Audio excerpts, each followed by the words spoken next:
Hello students आज हम start करने जा रहे हैं क्लास 10th का मैथ, जिसका चैप्टर 7 स्टार्ट करेंगे। तो आज की वीडियो में हम चैप्टर 7 का इंट्रोडक्शन डिस्कस करेंगे। तो आइए हम चैप्टर 7 के इंट्रोडक्शन पर चलते हैं। इंट्रोडक्शन स्टार्ट करने से पहले मैं आप सभी स्टूडेंट से विशेष आग्रह यह करना चाहूंगी कि अगर आपने अभी इस चैनल को सब्सक्राइब नहीं किया है तो कर लीजिए, क्योंकि ये चैनल आपके लिए बहुत ही महत्वपूर्ण होने वाला है।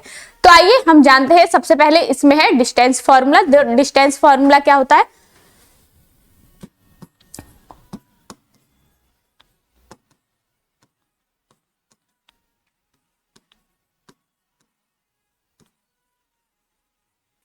ये है चैप्टर 7 इंट्रो। ठीक है, तो चैप्टर 7 का इंट्रो है। डिस्टेंस फॉर्मूला क्या होता है हमारा? अंडर रूट में x2 माइनस x1 का whole square plus y2 minus y1 का होल स्क्वायर, ये अंडर रूट के अंदर होता है। तो हम जैसे कि कोई भी पॉइंट ले लीजिए, जैसे a इक्वल टू ले ले हम 2 और -3, और b इक्वल टू ले ले हम -6 और 3। तो ये क्या होगा? x1 y1 x2 y2। इस तरीके से हम पॉइंट मानेंगे इनको। ठीक है, इतना समझ में आया? तो ए बी इक्वल टू क्या हो जाएगा? फॉर्मूला ये है ए बी इक्वल टू, तो अब रख देंगे इस वैल्यू में। तो अंडर रूट x2 की वैल्यू क्या है? -6 और माइनस x1 क्या है? 2 का होल स्क्वायर प्लस y2 क्या है? 3 माइनस के 3 तो माइनस माइनस प्लस का 3 हो जाएगा का स्क्वायर, इस तरीके से। तो माइनस के 8 का स्क्वायर और 6 है 36, तो 64 और 36 कितना हो जाएगा? 100। तो क्या आ जाएगा? 10। इस तरीके से इन वैल्यू को हम निकालेंगे। ठीक है, समझ आ गया इतना? तो x1 x2 इस तरीके से आपको पॉइंट दिए होंगे, तो आप इस फॉर्मूला में पुट करके निकाल देंगे। अगर आपसे डिस्टेंस पूछे तो डिस्टेंस फॉर्मूला है ये। ठीक है, एट एक्स एक्सिस और वाई एक्सिस होते हैं ये। नेक्स्ट पेज पर देखते हैं। इक्वी डिस्टेंस दे दे आपको,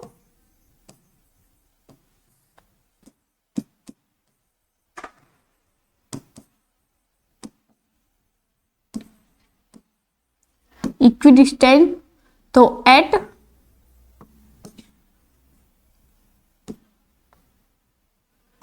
x axis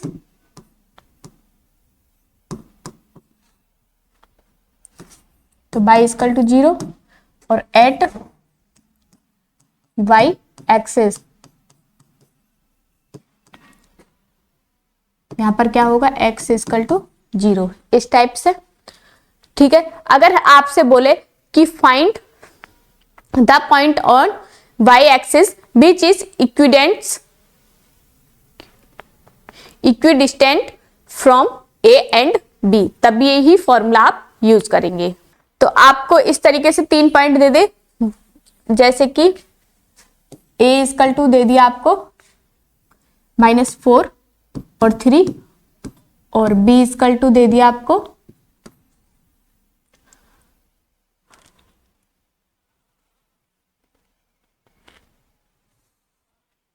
a equal to दे दिया 6 और 5, और b इक्वल टू दे दिया आपको -4 और 3, और c इक्वल टू दे दिया 0 और y। तो AC इक्वल टू क्या होता है हमारा? BC। तो AC यहाँ पर क्या होता है? AC इक्वल टू होता है BC। जब AC की बात कर रहे हैं तो हम A और C को लेंगे, B को भूल जाएंगे। ठीक है, और जब BC की बात हो रही हो तो A को भूल जाएंगे, B और C की बात करेंगे। तो सेम यहाँ पर AC की बात है तो यही फॉर्मूला लगा देंगे। AC तो x1 y1 और x2 y2। अभी से ले रहे AC तो क्या होता है? x2 माइनस x1 तो 0 माइनस के 6 और प्लस का होल स्क्वायर, और y2 तो y माइनस के 5 का स्क्वायर इक्वल टू अब BC।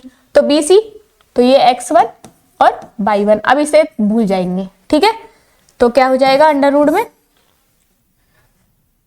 x1 मतलब x2 क्या है? 0 माइनस के 4 तो प्लस के 4 हो जाएगा, minus minus square plus by minus 3 का स्क्वायर। अब इनको सॉल्व कर देंगे तो क्या आ जाएगा 6, तो 6 का 36 प्लस यहाँ पर ए स्क्वायर माइनस बी स्क्वायर का फॉर्मूला तो बाई स्क्वायर प्लस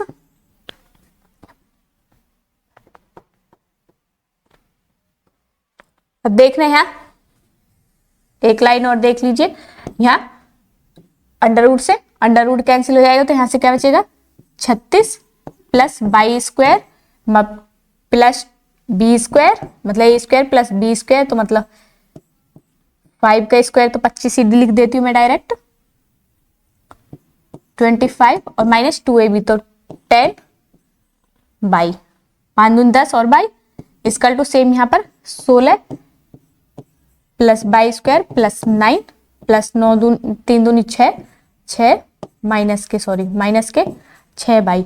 अब देखना यहाँ से बाई स्क्वायर है तो कैंसिल हो जाएगा क्योंकि इधर आएगा तो माइनस के हो जाएगा 36 और इसे प्लस करेंगे तो कितना हो जाएगा 61 और माइनस के 10 बाई इजकल टू यहाँ से 16 और 9 25 और माइनस के 6 बाई। अब इधर ले आएंगे इनको तो 61 माइनस के 25 और माइनस के 10 बाई और प्लस के 6 बाई इजकल टू 0 तो कितना हो जाएगा ये 36 और माइनस के 4 बाई इजकल टू 0 तो क्या हो जाएगा ये 36 और इधर ले जाएंगे इसे 4 बाई। अभी हम मल्टीप्लाई में है तो इधर डिवाइड में 36 माइनस के 4 इजकल टू बाई 4 नाम 36 तो बाई इजकल टू क्या आ गया यहाँ पर 9। अगर यहाँ पर बाई अब तो सी क्या हो जाएगा हमारा 0 और 9 पॉइंट क्या हो जाएगा 0 और 9 बाई की जगह क्या आ जाएगा 9। इस तरीके से हम इस क्वेश्चन इनको करेंगे। तो नेक्स्ट चलते हैं सेक्शन फॉर्मूला में क्या होता है हमारा सेक्शन में होता है x और y इजकल टू फॉर्मूला होता है x और y इस तरीके से दिए होते हैं और फॉर्मूला होता है m1 x2 plus m2 x1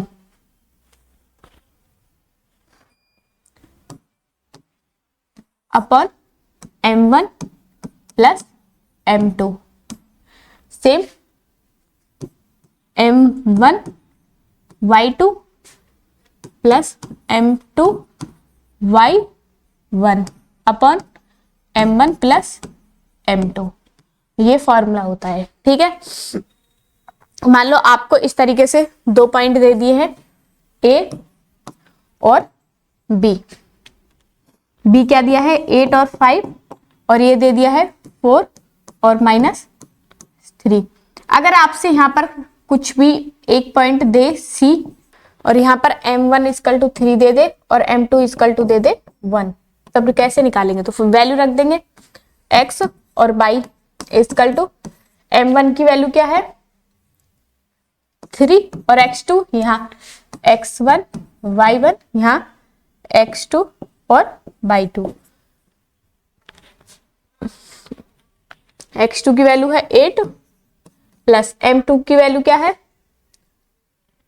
1 into x1 की वैल्यू क्या है 4 अपॉन m1 m2 क्या है 3 प्लस 1 सेम यहाँ पर m1 की वैल्यू 3 इंटू y2 की वैल्यू क्या है 5 प्लस m2 की वैल्यू क्या है 1 और y1 की वैल्यू क्या है माइनस के 3 और m2 m1 तो कर देंगे इसे सॉल्व 8 दिए 24 और 4 28 बटे 4 और यहां से 5 दिए 15 माइनस के 3 तो 12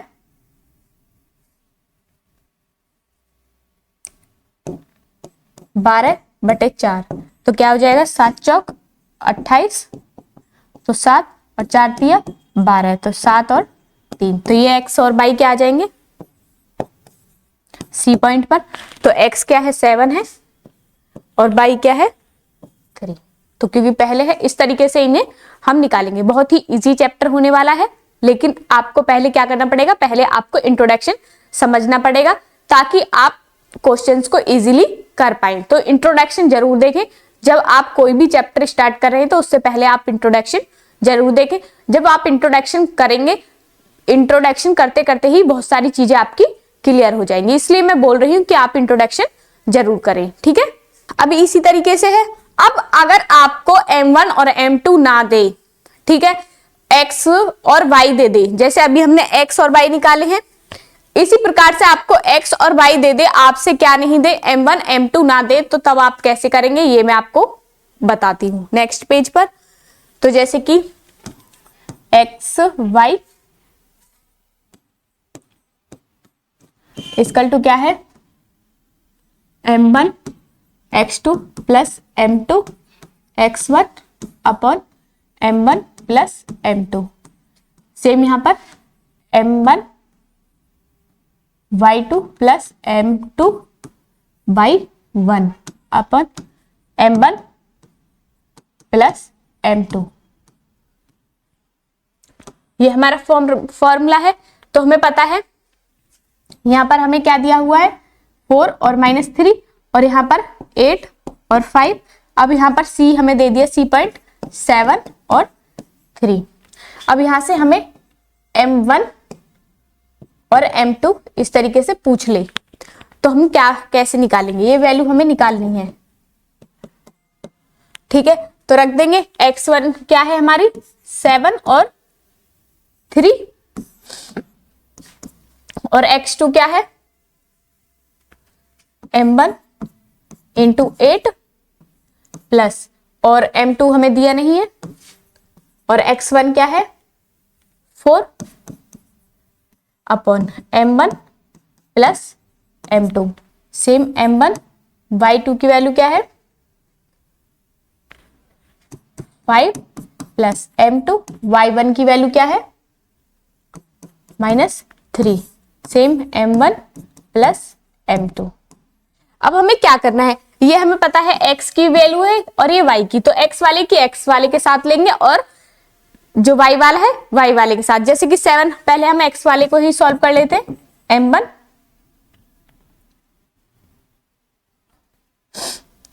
M1 into 8 plus M2 4 upon into में है ये इंटू M1 प्लस M2। हम 1 करके क्रॉस मल्टीप्लाई कर देंगे तो क्या हो जाएगा 7 M1 प्लस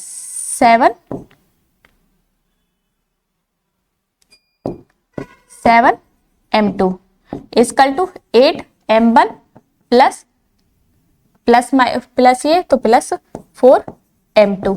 तो क्या आ जाएगा 7 M1 में से 7 गए तो कितना बचेगा 7 M2 में से 4 M2 माइनस कर दो, और यहाँ पर 8 M1 माइनस के 7 M1, तो क्या आ जाएगा 3 M2 इक्वल टू 8 में से तो M1 इतना आ गया। तो यहाँ से क्या हो जाएगा M2 upon M1 equal to 3 upon 1 upon 3, क्योंकि ये मल्टीप्लाई में नीचे जाएगा ना, मल्टीप्लाई में तो इधर डिवाइड में, ठीक है। तो हमारा क्या आ गया, यहाँ से कोई से भी आप निकाल सकते हैं। अगर आप Y वाले से निकालेंगे तब भी यही आंसर आएगा, अगर आप M इससे निकाल रहे हैं तब भी आंसर यही आने वाला है, ठीक है। इस तरीके से वैल्यू निकालनी सीख गए, तो कोई सा भी आ जाए, या तो आपसे M1 M2 पूछे या X और Y पूछे तो आप निकाल लेंगे, ऐसा मेरा विश्वास है कि आप निकाल लेंगे, ठीक है, क्योंकि मैंने आपको फॉर्मूला बता दिया है। तो आइए आप नेक्स्ट फॉर्मूला पे चलते हैं। नेक्स्ट फॉर्मूला है हमारा area of triangle.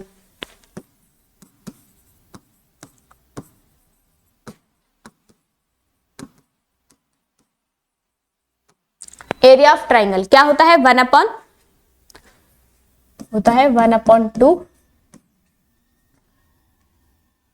x1 y2 minus y3 plus x2 y3 minus y1, ये x2 है, plus x3 y1 minus y2।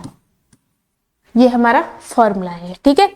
तो इसमें आपको कोई भी a इक्वल टू इस तरीके से दे दे, a इक्वल टू 1 माइनस 1 और b इक्वल टू -4 और 6 और c इक्वल टू -3 और -5। इस तरीके से वैल्यू रखते तो कर लेंगे आप। सेम यहां से x1 y1 x2 y2 x3 और y3, तो वैल्यू रखते चले जाओ। तो क्या आ जाएगा 1/2। x1 की वैल्यू क्या है 1 और y2 क्या है y2 6 माइनस y3 क्या है -5 है, तो माइनस माइनस प्लस हो जाएगा 5 प्लस x2 क्या है माइनस के 4 है, तो प्लस माइनस माइनस हो जाएगा 4 और y3 क्या है y3 माइनस के 5 और y1 है माइनस के 1, तो ये प्लस का 1 हो जाएगा।